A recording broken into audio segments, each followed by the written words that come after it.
ऐसा माना जाता है कि जब महाभारत युद्ध के बाद दुर्योधन के पूरे वंशजों का अंत हो गया तब उनकी माता दुखी अवस्था में आ गई।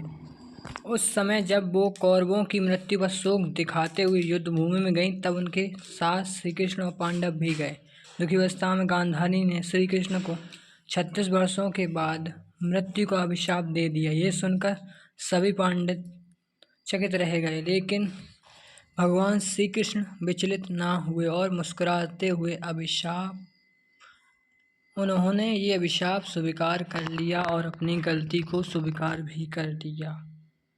एक शिकारी के तीर से हुई श्री कृष्ण की मृत्यु कैसे?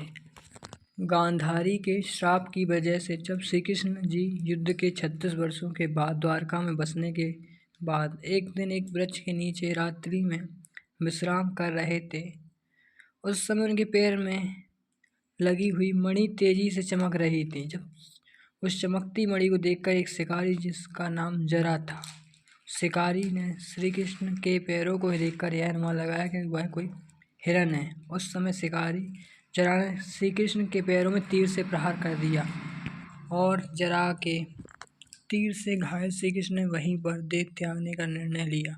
इस प्रकार युद्ध के समाप्त होने के 36 साल बाद जब श्री कृष्ण की आयु लगभग 125 साल थी, उस समय प्रभु श्री कृष्ण ने अपनी देह त्याग दी और वापस स्वर्गलोक को चले गए। रामायण काल के बाली ने लिया था श्री कृष्ण ने इससे बदला कैसे?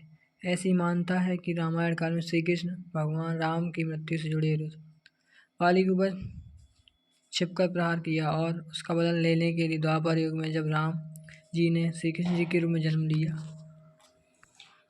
लिया तब बाली ने उनसे बदला लेने के लिए एक शिकारी जरा का रूप धारण किया और श्री कृष्ण जी से बदला लिया।